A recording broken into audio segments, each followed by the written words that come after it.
এই গরমে বাঙালির মাছে ভাতে যে ঝোলটা হয় সেটা রেসিপিটা সম্পূর্ণ চেঞ্জ হয়ে যায়।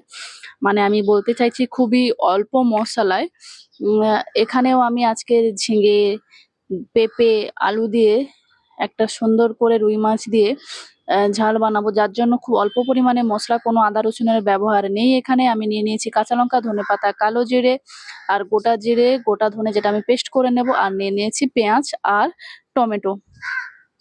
এখানে আমি ঝিঙেটাকে ভালোভাবে কেটে নিচ্ছি, মানে যাকে বলে ছুরির সাহায্যে ঝিঙেটার সাথে একটা যুদ্ধ করে নিলাম।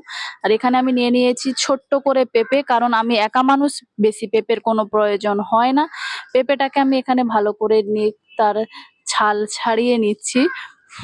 মানে কথাটা যদিও কেমন একটা শোনালো, মানে কষা ছড়িয়ে নিচ্ছি। এখানে ছুরির সাথে আমার খুব একটা ভালো যোগসূত্র নেই। সেটার জন্য অনেকে আমাকে অনেক কথা বলতে পারো, কোনো ব্যাপার নয়। এখানে আমি ঝিঙে, আলু, পেঁপেগুলো সবই লম্বা লম্বা করে কেটে নিয়েছি।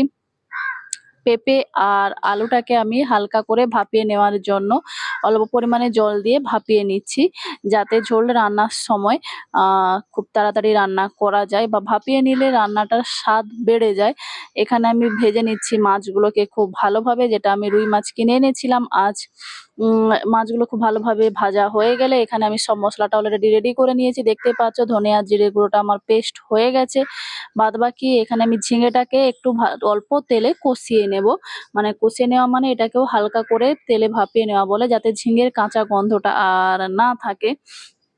আর ঝিঙে এভাবে কষিয়ে নিলে রান্নাটা খেতেও ভালো লাগে। ঝিঙে হোক, পটল হোক, কষিয়ে নিলে রান্নাটা খুব ভালো হয়। আর এখানে আমি কড়াইতে তেল নিয়ে নিয়েছি, তারপরে দিয়ে দিয়েছি কালো জিরে। কালো জিরে দেওয়ার পরে ভালোভাবে নাড়াচাড়া করে নিয়েছি। যখন কালো জিরে থেকে খুব একটা সুন্দর ফ্লেভার ছাড়বে, তারপরে দিয়ে দেব পেঁয়াজ কুচিগুলো। পেঁয়াজ কুচিগুলো দেওয়ার পরে আমি সেটাকে অল্প আঁচে ভালোভাবে কষিয়ে নেব। আমি প্রথম থেকেই বলছি যে রান্না অল্প আঁচে ভালো হয়, যেটা আমি আমার মায়ের কাছ থেকে, সবার কাছ থেকে শিখে আসছি। তোমাদেরকেও সেইভাবেই বললাম। তারপরে দিয়ে দেব লবণ। লবণ দিলে পেঁয়াজটা খুব তাড়াতাড়ি সেদ্ধ হয়ে যায়, যেটা সবাই জানো। তারপরে দিয়ে দিচ্ছি টমেটো কুচিগুলো। টমেটো কুচি আর পেঁয়াজ কুচিগুলোকে খুব ভালোভাবে আরো ভালো করে কষিয়ে নেব। তারপরে দিয়ে দেব আমি এখানে কাঁচা লঙ্কা কুচি। কাঁচা লঙ্কা কুচিগুলো আমি আগেই বলেছি শুকনো লঙ্কা আমি খুব কম খাই, তার জন্যই দেখতে পাচ্ছ কাঁচা লঙ্কা কুচির পরিমাণ। এরপরে আমি দিয়ে দিয়েছি পেস্ট করে রাখা আমার ধনে আর জিরেটা। সেটাকেও ভালোভাবে আমি কষিয়ে নেব। মশলাটা ঠিক ততক্ষণ পর্যন্ত কষাতে হবে যতক্ষণ না মশলা থেকে তেল ছাড়ে। মশলা থেকে যখন তেল ছাড়ে তখনই বুঝতে হবে তাহলে আমার মশলাটা খুব ভালোভাবে কষিয়ে গেছে। এখানে দেখতে পাচ্ছ আমার মশলাটা সুন্দরভাবে কষিয়ে গেছে, মশলা থেকে অল্প করে তেল ছেড়ে দিয়েছে। যাই হোক, মশলাটাকে খুব ভালোভাবে এখানে আমি কষিয়ে নেওয়ার পরে আমার ভিডিও ক্যামেরাটা একটু আপ ডাউন করছে, প্লিজ একটু অ্যাডজাস্ট করে নেবে। যাই হোক, আমি এখানে দিয়ে দিয়েছি আমার পেঁপে আর আলু কুচি, যেগুলো আমি আগে থেকে সেদ্ধ করে রেখেছিলাম।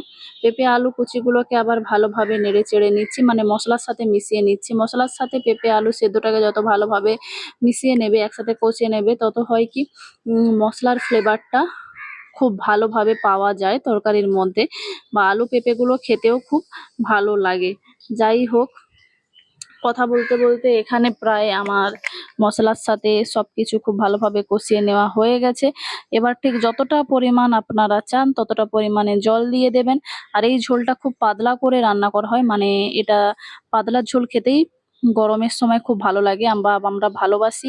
সেই পরিমাণ মতো জল দিয়ে তারপরে যখন ফুটে যাবে, বা পেঁপে আলু সেদ্ধটা যখন আমি দেখবো 95% পর্যন্ত সেদ্ধ হয়ে গেছে, ওপর থেকে দিয়ে দেবো এখানে ঝিঙে কুচিগুলো। ঝিঙেগুলোকে দেওয়ার পরে ভালোভাবে নাড়িয়ে চাড়িয়ে নেব। যখন সবকিছু ভালোভাবে সেদ্ধ হয়ে যাবে, তারপরে দিয়ে দেব মাছের টুকরোগুলো। মাছের টুকরো দেওয়ার পর 2 মিনিট হাই ফ্লেমে বা হাই আঁচে সেদ্ধ করে নেওয়ার পরে বাস এখানে রেডি। গরমে হালকা পাতলা সবজি দিয়ে হালকা পাতলা ঝোল।